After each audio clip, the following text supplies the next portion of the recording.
নমস্কার বন্ধুরা, আজকে বানাচ্ছি আলু পটলের কোরমা, আর যা যে কোনো আমিষ কোরমাকে টক্কর দেবে। এবং এটা সম্পূর্ণ নিরামিষ উপায়ে রান্না করা হয়েছে এবং একটা সিক্রেট ইনগ্রেডিয়েন্টস এটাতে আমি ইউজ করেছি। আর হচ্ছে এটাতে না কাজু, না পোস্ত, না দই, এসব ছাড়াই একটা টেস্টি ডিলিশিয়াস রান্না আপনাদেরকে আজকে করে দেখাচ্ছি। তাহলে ঝটপট দেরি না করে রেসিপিটা একবার দেখে নিন। আর এইটা বানানোর জন্য আমি এইভাবে আলু আর পটলকে কেটে নিয়েছি, ওয়াশ করে নিয়েছি। এখন এগুলোকে আমি তেলে ফ্রাই করে নেব। কড়াইয়ে সর্ষের তেল দিয়ে আমি পটল আলুগুলোকে এইভাবে সবগুলোকে দিয়ে দিচ্ছি। দিয়ে নুন আর হলুদ দিয়ে একটু নাড়াচাড়া করে ঢেকে 10-15 মিনিট মতো পটলগুলোকে একটু ভেজে নেব।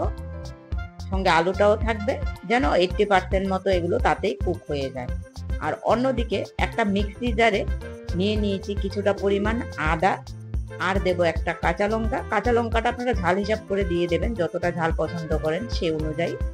আর দিচ্ছি একটা টমেটো কুচি, আর তাতে দিচ্ছি 2 চামচ মতো সাদা তেল। হ্যাঁ, তেলটা অপশনাল, এটা না দিলেও হবে। যাই হোক, তারপর এটাকে আমরা মিক্সিতে একটা পেস্ট বানিয়ে নেব। আর অন্যদিকে আমি কড়াইয়ে আমার আলু পটলের গুলো একটু চেক করে নিচ্ছি কতটা কুক হয়েছে। আর বন্ধুরা, আমার রেসিপিগুলো যদি ভালো লাগে, please don't forget to like, share and subscribe the channel. আর এই রেসিপিটা আমি সম্পূর্ণ একটা নতুন উপায়ে ইউজ করেছি। আর আমার মনে হয় আপনাদেরও একবার অন্তত এইভাবে বানিয়ে দেখা উচিত। এই রেসিপিটা একবার ট্রাই করুন। বাস, পটল আলু আমার ভাজা হয়ে গেছে। এখন আমি সেই কড়াইয়েই আরো 2 চামচ মতো তেল দিয়ে দিয়েছি। সর্ষের তেলেই রান্নাটা করছি পুরো। তাতে দিচ্ছি একটা শুকনো লঙ্কা ফোড়ন আর তেজপাতা ফোড়ন, আর তারপর দেব 1/2 চামচ মতো গোটে জিরে। দিয়ে জিরেটাকে একটু ভেজে নেব। তারপর আমি যে টমেটো, তিল আর আদার পেস্টটা বানিয়েছি ওটাকে আমি দিয়ে তাতে কিছু ড্রাই মশলা আমরা দিয়ে দেবো। সেটাতে যাবে নুন, হলুদ, জিরে গুঁড়ো, ধনে গুঁড়ো, লঙ্কা গুঁড়ো দিয়ে মশলাটাকে একটু কষিয়ে নেবেন। আর বন্ধুরা, রান্নায় আমার তেলের পরিমাণটা আপনারা ওয়াচ করবেন, দেখবেন কোনো রেসিপিতেই আমার তেল ভাসা ভাসা একদম রান্না কিন্তু হয় না। আমি তেলটা মোটামুটি লেস ওয়েলি রান্না করার ট্রাই করি। আর দেখবেন এই মশলাগুলো কষানোর পরও এটা থেকে কোনো সেরকম তেল আমার কড়াইয়ে লেগে থাকবে না, বা তরকারি রান্না করলেও তার উপরে এত তেল আপনারা দেখতে পাবেন না। বাস, দেখুন মোটামুটি কষানোটা হয়ে গেছে।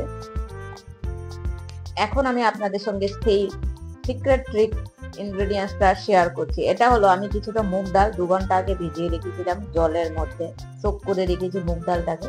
আর একটা মিক্সি জারে এটাকে 2 চামচ আমি দিয়ে একটা পেস্ট বানিয়ে নেব, স্মুথ একটা পেস্ট বানিয়ে নেব। আর এই মুগ ডালটাই আজকে আমাদের গ্রেভিটাকে গাঢ় করবে, ঠিক করবে, এবং কাজু, পোস্ত বা দই দিয়ে যেরকম রান্না হয় সেরকমই টেস্টও আসবে এবং দেখতেও ওরকম হবে গ্রেভিটা। এইভাবে দেখুন মুগ ডালটা আমার হয়ে গেছে। এখন আমি কড়াইয়ে যে মশলাটা কষাচ্ছিলাম, এই দেখুন ওটা হয়ে গেছে। আর দেখুন কিরকম তেল বেরিয়েছে, সেরকম তেলই বেরোয়নি, কারণ আমি পরিমাণ মতো তেলটাতে ইউজ করেছি। এখন মুগ ডালটা বা পেস্ট করা মুগের যে আমরা লিকুইডটা বানিয়েছি ওটা, এটাতে আরেকটু জল দিয়ে আমি দিয়ে দিচ্ছি। এটাকে বেশিক্ষণ কষাতে হবে না ফ্রেন্ড, 2 থেকে 3 মিনিট এটাকে একটু কষিয়ে নেবেন। বা জাস্ট মুগ ডালটা মশলাটার সঙ্গে মিশে যাবে এবং কড়াই ছেড়ে দেবে, তাহলেই হলো। তারপর এইটাতে আমরা পরিমাণ মতো ঝোল দিয়ে আলু পটল গুলো দিয়ে কুক করে নেব। আর আমাকে জানাবেন আপনাদের আমার এই রেসিপিটা কিরকম লাগলো। এটা একদম ট্রাইড এন্ড টেস্টেড রেসিপি। আমি আগে ঘরে বানিয়েছি, খেয়েছি, তারপরেই আপনাদেরকে এটা বানিয়ে দেখাচ্ছি। ব্যাস, এটাকে ঝোল দিয়ে এটাকে না একটু ভালো করে একটু মিক্স করে দিতে হবে। আর জলটা যে ফোটা শুরু হবে, গরম হয়ে যাবে, তখন এটা পুরোপুরি মিশে যাবে। দেখুন একদম মশলাটা পুরো জলের সঙ্গে মিশে গেছে। আর এটাতে চাইলে আপনারা গরম জলও ইউজ করতে পারেন, আমি ঠান্ডা জলই দিয়েছি।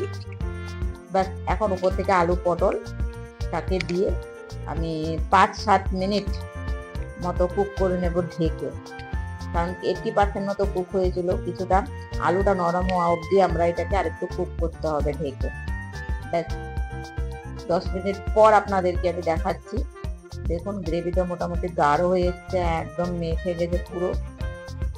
এখন তাতে আমি দেবো কিছুটা কাশ্মীরি রেড চিলি পাউডার। আর কাশ্মীরি রেড চিলিটা অপশনাল, আমি কালারের জন্য ওটা ইউজ করি, তাহলে একটু লালচে কালার হয়, কালারটা খুব সুন্দর আসে, আপনারা স্কিপও করতে পারেন। আর দিয়েছি তাতে ড্রাই রোস্টেড গরম মশলা, যেটা আমার হোমমেড গরম মশলা, দিয়ে আরো 1-2 মিনিট এটাতে একটু মিশিয়ে কুক করে নেব, যাতে ফ্লেভারটা পুরো চলে আসে ঝোলটার মধ্যে।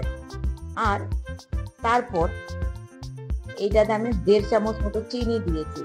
এটা টেস্টটা ফ্রেন্ডস চিনি দিতেই হবে, ঠিক আছে না? চিনিটা না দিলে আপনারা সেই টেস্টটা পাবেন না, চিনিটা দিলে এটার টেস্টটা খুব ভালো দুর্দান্ত স্বাদের হয়। তাহলে আমার রিকোয়েস্ট, চিনিটা স্কিপ করবেন না, চিনি বা গুড় যাই হোক আপনারা একটা ইউজ করবেন তাতে।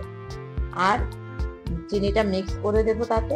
আর লাস্টলি উপর থেকে এটাতে ইউজ করব 1 চামচ মতো ঘি, বাস। এবং ঢেকে রেখে দেবো, আর একটু ঠান্ডা হলে গরম গরম ভাতের সঙ্গে দুর্দান্ত একটা পটলের